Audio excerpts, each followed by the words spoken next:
what was the realization of, can I do this on my own versus buy him out, or partner with him?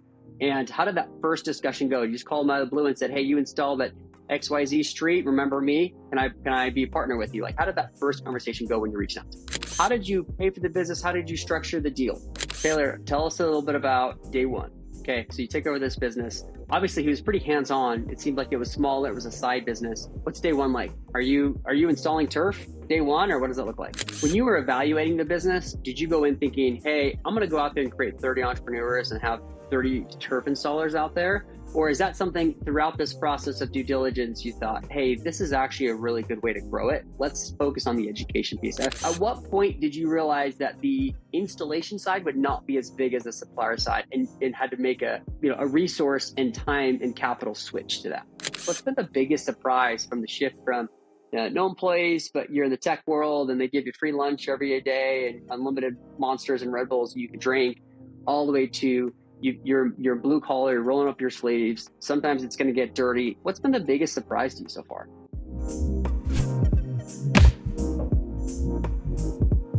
All right. Today on the show, we have Taylor Brown from Elite Turf Supply. This is one of my favorite episodes of all time. Want to know why? Taylor was a listener of the show for many years. Back in 2021, his company had a big exit. He was an employee there, put his life into this business for over 5 years, and thought he had a lot of equity, had a little amount of equity. Didn't turn out to what he wanted it to be. So he starts looking around, starts listening to the show, starts looking for opportunities, starts listening to Let's Buy Business podcast. And this is where it starts to get really interesting. He started noticing things around him and noticing when he started to go install a putting green, what it was like in the home services space. No one would call him back. The quotes were inaccurate. He made a mistake on the square footage, so they didn't pick it up. And he had this insane $80,000 quote when it should have been a lot smaller. And then he watches in his backyard someone actually installing turf supply, seeing the wheels turn, and starts making some moves. This is one of my absolute favorite episodes. Okay, so a couple of things I want to dive into that we talk about here is what it was like day one when he took over, how we financed this, how we got a couple partners involved with it, how long it took before he actually got a paycheck, how he ran his business and kept his day job at the same time, how he has helped 30 other entrepreneurs become turf installers, which is just absolutely fantastic. How he was able to go deeper into different sections of the business after he got into the business, and his initial growth opportunities that he thought he was going to have, he didn't really have.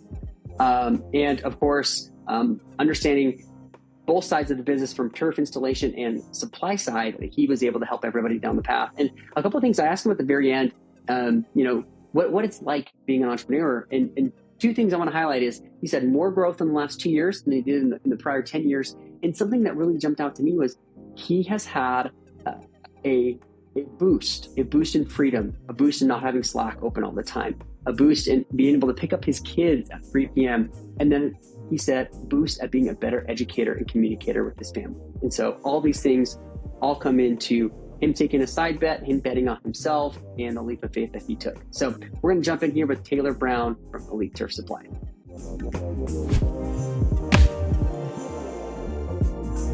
Sweet, Taylor. Well, we are live. Welcome to the show. Thanks for having me, Ryan. Look, I know this has been a lot of fun. I know you've listened to the show before. You've got an incredible story. We're going to dive in. I think we've got some great things that we can highlight here for a lot of the audience. But how did we get here, Taylor? Tell us a little bit about your background.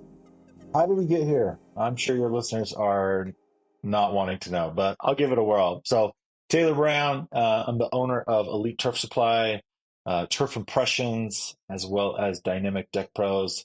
I think the reason that I'm on today, I was actually a listener. I got to give Ryan his shouts, but I had a 10-year background in tech sales, had been at a few prominent tech companies in the Utah Valley, had a good career, had a good life built out, I think, as most people might find as they're performing well in tech.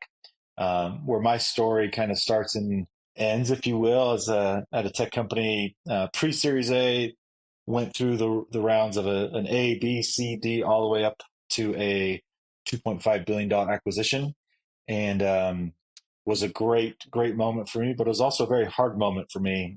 In tech, they're very good at telling people to keep their equity, their options to themselves. And I found myself in that realm, even as a top performer. But the day the acquisition occurred, as one may think that it might be your best day in your sales profession, was one of the hardest for me personally. People came into the office, numbers start flying off the wall, and you quickly realize that even though I'd been paid handsomely on my commissions, my equity was pretty low, and so that was a turning moment for me. That hey, I never want to work this hard again for somebody else. I wanted to find something for me, and oddly enough, man of faith, I believe things happen for a reason. Right around that time, I was interested in getting a putting green installed at my house, and that's kind of where the story begins to kind of get into the turf business. But that's a little bit about me. Oh, thanks, Taylor. I want to dive into your acquisition here in a few minutes. For those who don't know, when you're part of the tech world, a lot of the promises, a lot of the reason you join a tech company, a lot of times you're taking a hit on a salary basis, even if you're commission based.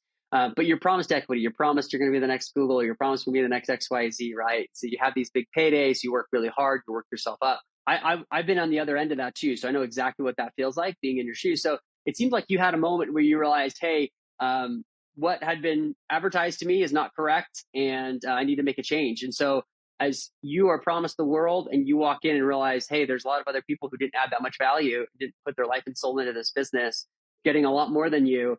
That had to be pretty brutal. Like that sets you on a different course.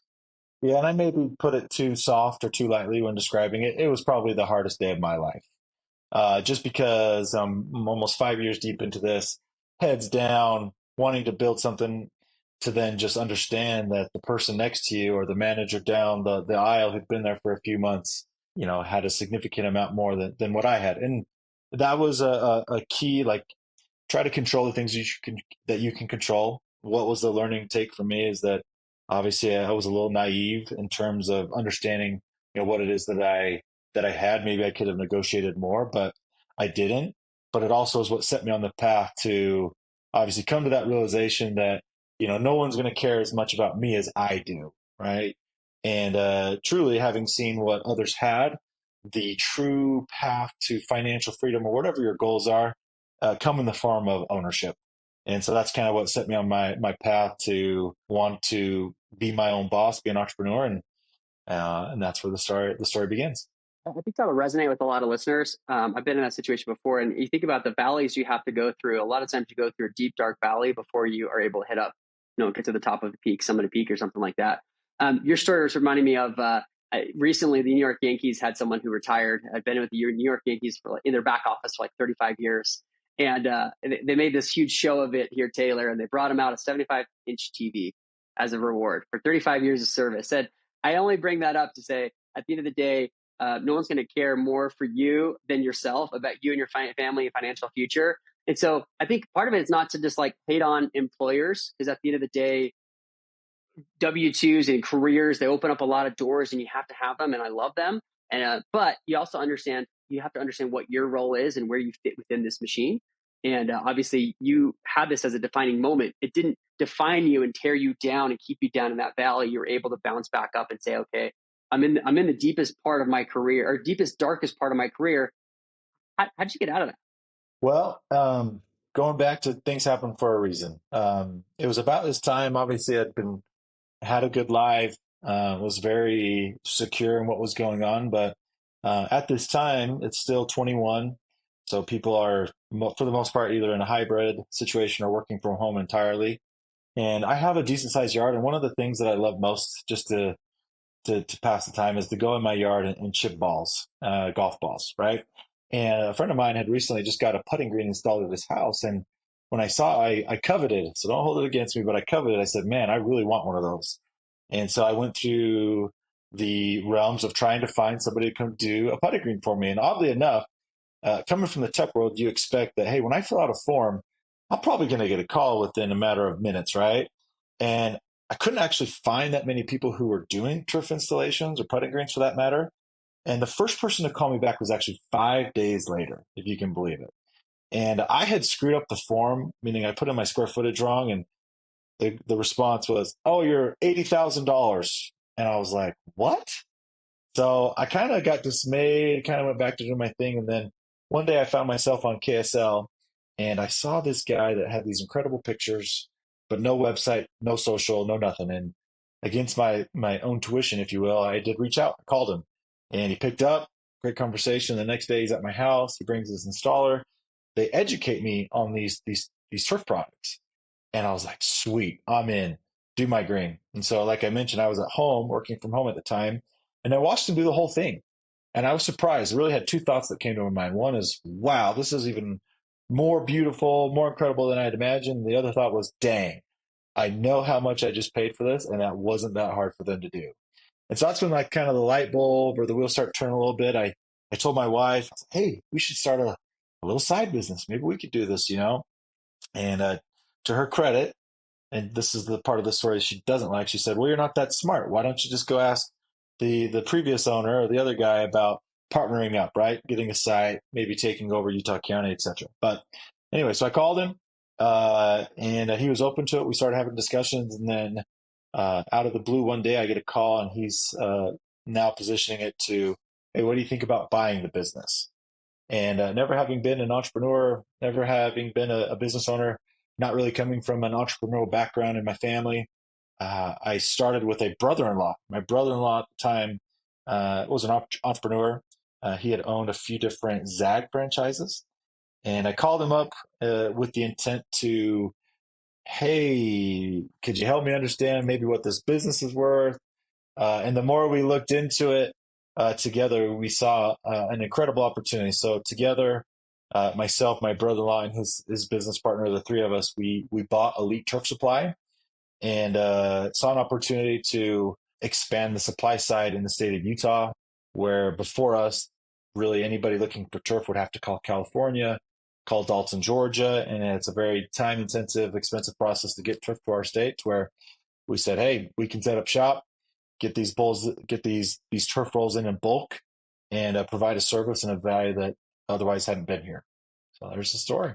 Wow, that's amazing. So let's dive into a few pieces of that, right? I want to talk about the acquisition, how you structure that with your partners here in a little bit. So one thing led to another. You start just being aware of opportunities that are out there.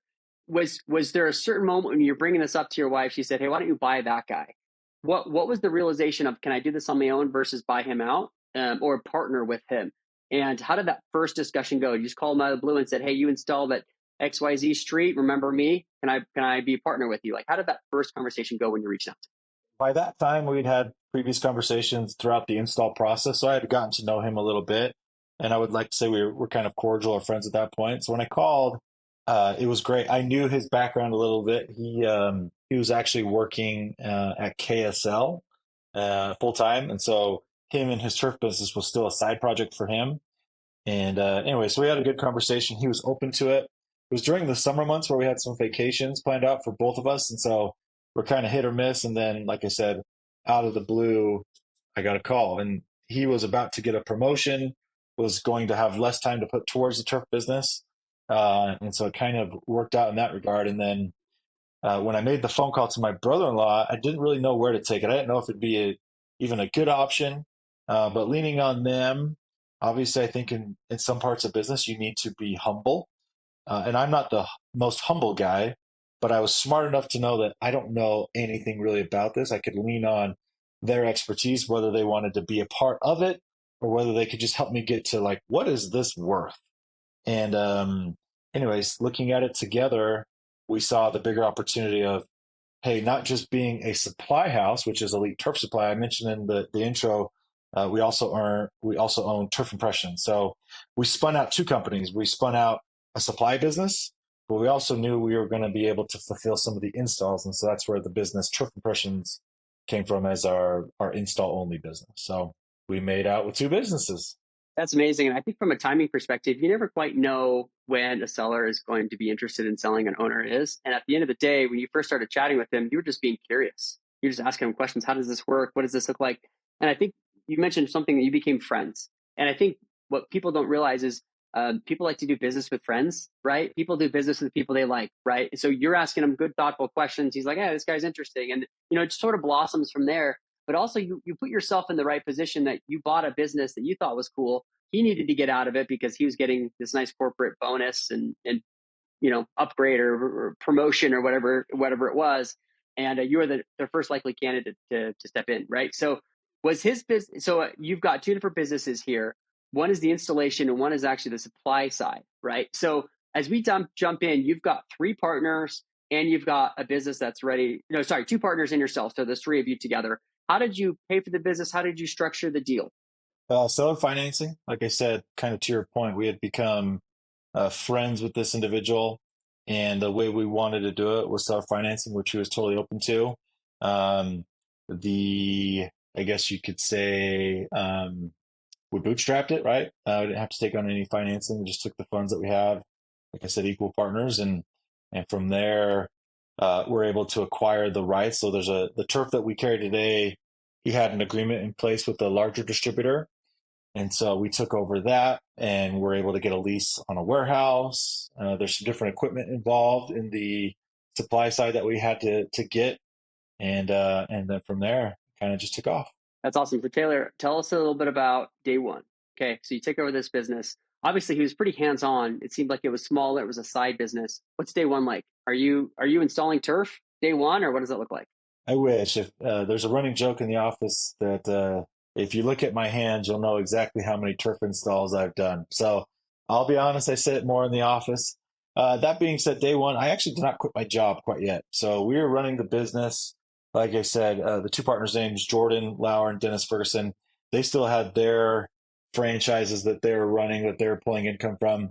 I actually didn't take a paycheck until about 6 months after we acquired the business. I still had a job at the time, and so we were, and maybe I mean I guess enough time has gone by, but thank goodness for Zoom backgrounds because while working my day job, I was taking calls at the warehouse, and so it just took a little minute, obviously, for sales to get going, for us to scale before we started hiring employees.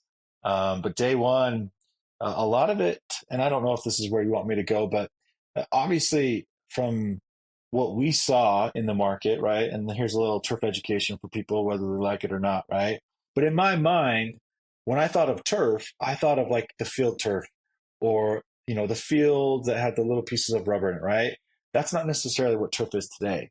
And so we saw it as, hey, if we can get in front from an education perspective and start to educate people on what turf is today, the value that it can add, the different benefits from, you know, low maintenance for your pets, for your recreation, from being able to enjoy your Saturdays annual, all those different angles that we could hit at, and then start to just get turf into the market. That's what we saw. And so, um, if you go back to my original story, when I said I really only could find a handful of turf installers at the time, we realized that, hey, we need to go out and create our own market and leveraging our network. If anybody's followed along on LinkedIn, I talk a lot about, hey, let us help you start your own business. And I think to date, we've helped over 30 different entrepreneurs start their own turf installation business, which, again, if you're following along, it's going to benefit us, right? A rising tide is going to rise all ships. If we can help them get started, if we can provide them the tools, the skills to be able to go out and do jobs, they're going to have to buy product from us. And so that's what has helped us grow our market, our businesses, really trying to look at it from not only great service, but an educational standpoint. That's awesome. So let's talk about some of the tactical pieces there. When you were evaluating the business, did you go in thinking, hey, I'm going to go out there and create 30 entrepreneurs and have 30 turf installers out there? Or is that something throughout this process of due diligence you thought, hey, this is actually a really good way to grow it? Let's focus on the education piece. Now, I guess, how did that look? You look at a business and you say, hey, I can grow this thing in 15 different ways. At what point in the process did you find some of this tactical stuff? Uh, if I can be honest with you, so we knew when acquiring the business we were going to split them, right? As forementioned, the person we bought the business from, he was dabbling in two areas, right? He was supplying a little turf to some people on the side, but he was also doing installs. And we realized that we needed to split those into two. And we thought that our installation business would be the bigger side of the business, right? And we would just wholesale and keep that going, scale it however we could. But getting into it, when we started to take it from the approach of education, like you said, and then just start having these conversations with like different contractors or different landscapers, one thing I found myself doing a lot is taking some of the things I learned in the tech world, like a challenge or so, right? So I'd make a call, hey, saw your, Jose's landscaping. Do you guys do turf? And the answer would be, oh no, we sub it out. Or no, we don't do it. I would say, well, why not? And from that approach, meaning like, hey, you already have the infrastructure, you have the crew, the trucks, the equipment. What if we could instruct and teach you how to do turf the right way so that you ultimately are going to be able to land more jobs? And that conversation alone has probably led to a lot of those businesses starting is from us like, oh wait, you're gonna help us do a job? Absolutely. We'll come out on site. Granted, it's not me. We had people in place by that time. But we went as far as to train people how to do turf, which you may think is like, well, why are you trying to help your competition? um, that's been a big differentiator for us in terms of how we think about kind of like an abundance mindset, if you will. The more quality of jobs that are being done, that's only going to bring more awareness to turf, and obviously as a supplier, we're gonna win too. So abundance over scarcity. It's not a zero sum game. In the service business, whether it's turf or any type of service, there's always going to be jobs. You just got to find a way to show up when you say you're going to show up, answer the phone, and if you can do those things, you're better than half your competition. Wow, there's so many things I love about that, Taylor. And I think, as listeners, right, we're going to come into this and say, hey, we have this small pie, and you thought, hey, this pie should be so much larger. There's so much benefit. I spent last Saturday working in my yard, and I thought to myself, I don't want to do this, right? I love having a yard, but I don't want to do this. And like, it totally resonated with me when you said, hey, one of the pitches is just to get back your Saturdays, right? And then the other piece you mentioned, Taylor, that jumped out to me was you had an owner dabbling in both businesses. You separated the two, and then you actually thought the one side of the business was going to be bigger. And I think, anybody who's gotten into business before, your first idea is probably not the right one, but because you were in the space, you actually realized, you know what, it's actually bigger for us to be on the supplier side. And so at what point did you realize that the installation side would not be as big as the supplier side, and had to make a resource and time and capital switch to that? Well, I mean, there's only a certain amount, like a job can only be done one at a time, right? And with the crew that we had on the install business, I was quickly just, my thoughts had changed once I started having these conversations with people because that's when I learned that more and more people were asked about them, that sometimes they were just turning jobs away because either they didn't know where to get turf, they didn't know how to do turf. And so that's when kind of the light bulb went off that, hey, yes, we're going to continue to do our own installs, but we can only do one job at a time. Whereas these 10 other people that I've just talked to, they find themselves in the same boat, or just by bringing them in or sending them, different things, samples, um, talking through the margins, right? In any service-based business, margins can be really good. You just have to be able to and willing to go out and do the work. And so when we start sharing some of the numbers that we had on our own install side with these other people, that's when they might have had their aha moment that, hey, there's not a ton of competition. It's not inflated as you may think on the turf install side. Why don't we try to get into that? And that's kind of what spurred it all. That's awesome. With using your own business as the guinea pig, sharing true margins, sharing true data, it probably gave you a lot of clout with these landscaping businesses and then the new installers. And they thought, oh, these are actual data. He doesn't just have the financial incentive to get me to start selling this stuff, and he's not going to help me down the road. You're obviously working from a desk. You've got your ecosystem built in tech. You've got a great living. You make this switch over to a boring business, right? It's a home services business. What's been the biggest surprise from the shift from no employees, but you're in the tech world, and they give you free lunch every day and unlimited monsters and Red Bulls you can drink, all the way to you're blue collar, you're rolling up your sleeves. Sometimes it's going to get dirty. What's been the biggest surprise to you so far? I would think maybe from a personal development standpoint, if that's what you're looking for. But in my view, and again, it's not that I had any issues with it, but from a tech background, you could say, or I'm sure many people feel that way, like I was a CEO in my own role, right? There were different things I was trying to do. I was attempting to do things, but I was really just in a role focused, right? And now being an entrepreneur, what's been so unique is that every day I get to choose and decide and work on the problems that I myself want to work on. So in some ways, it's been interesting that for a long time, almost 10 years of my life, I saw myself as maybe lesser or having maybe less potential than what I really have. I'm not involved. You don't, when people talk about financial numbers, you don't have a seat at the table. Whereas now in this, a little over 2 years, I feel like I've grown more in 2 years than I ever did in, the previous 30 years of my life. And I understand that entrepreneurship isn't for everybody, but for those that are, I would say you got to do it. It's more rewarding. Now, I will say this: I don't make as much money as I used to, so that's been a change or an adjustment for myself and my family. The bigger outcome of these businesses obviously will trump that, and we're working to build that up. But there is some sacrifice that comes with it, but there's also other things that you may not be able to quantify in terms of personal growth, development, how you manage people. I used to be a manager at a former tech company, and I hated it. I hated that my paycheck was tied to the performance of others, right? And so I thought I'm going to be an individual contributor my entire life, right? Give me my role and let me go. Let me do my own thing. And that was fine, but now doing it together with a team and with people and having, you know, interest in their lives, like it's been one of, if not the most rewarding thing that's accomplished or that I've experienced in business. Yeah, I love that. So, personal growth for the last 2 years, more than the previous decade, personal managing a team that's yours, all those things, they resonate. I also like to you talk about making money, right? And everybody thinks I'm just going to jump out and make the same amount or double what I was making before. And we all hear those stories. But in reality, there typically is a valley. There's a valley where you're making a lot less. And maybe it's even a long term, right? But if you also think about the equity that you're building, the company that you're building, and some of the intangibles, and maybe there isn't this path down the road where you end up making more money than what you were doing, but you talked about a lot of these intangibles, and you almost were kind of getting to the fact that, like, I can't put a price on some of these changes that have happened in your own life, whether it be on a day-to-day basis or with your family, and all of that. So maybe you could talk a little bit about just how you perceive what that personal growth has meant to you, or even your family, and how that's perceived all the way down to your kids.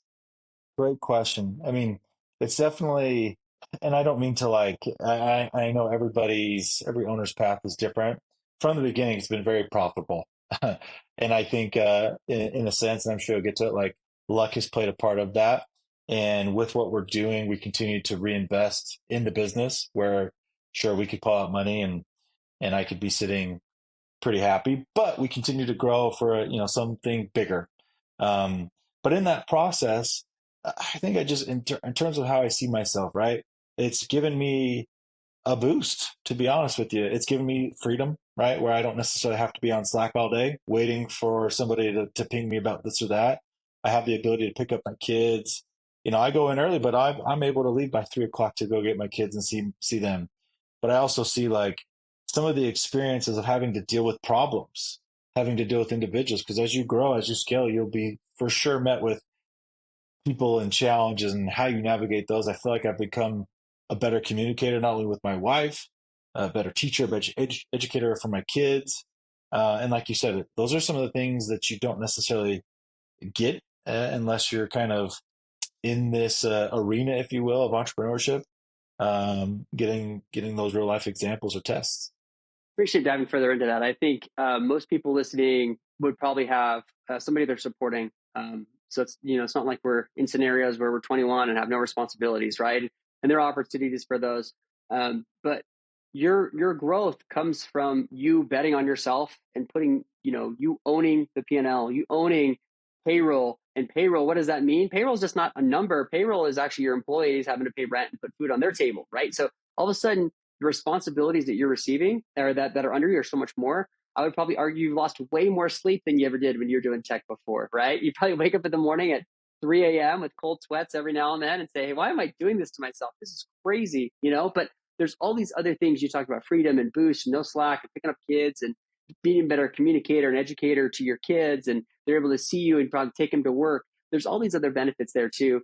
And even it's not always monetary based here, Taylor. And I would say, having been in a very similar role as you and made the switch over to entrepreneurship, I probably get one, two, three DMs, text messages, phone calls, emails, or something from people I used to work with in the past. And I thought this would eventually stop, but it hasn't. People are always constantly reaching out to me. What is when people reach out to you and say, hey, how did you make that change? What's the one piece of advice you give them to start off with? Yeah, I find myself in the same boat, and one that I think probably you and I have seen that there's probably a lot of people that are either listening or considering that maybe find themselves stuck, right? Maybe they're in a high-paying job and they can't afford to leave. or they don't know where to turn or something like that. And so, yeah, I do get a decent amount of messages. My response is typically always positive. Like I said, every situation is different, but I was able to keep my job while starting this venture. And hopefully people are listening that, maybe the answer is not to quit my job and go full time on a business that has no revenue, but maybe it's something that they can start on the side and figure out a way. And again, you hear and you love those stories of people that are working their day job and then find themselves at nights or weekends or whatever it may be. And sometimes that just has to be done, unless you're fortunate, family, friend can help you out or whatever it may be. Like, you need to put in the work, right? If it were easy, everybody would do it.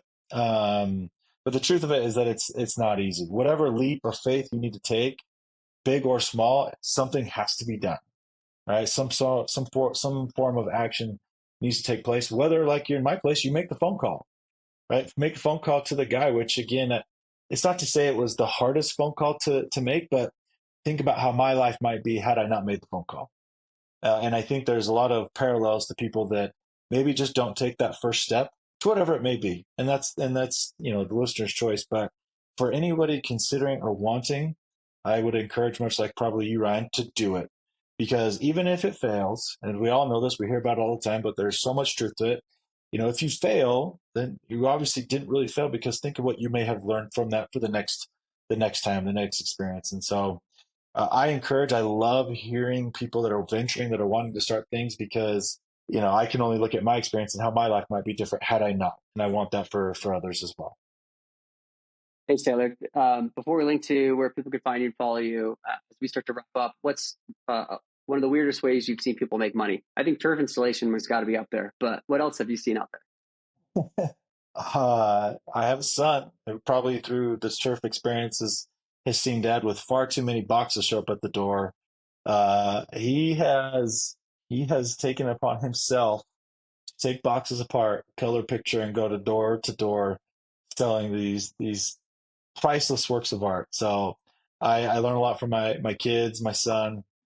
That might be the weirdest way, but one that I'm probably most proud of. I love that. I love that you're most proud of that. So, Taylor, thanks for a few minutes of time. Where can people find you and follow you on what you're building and doing?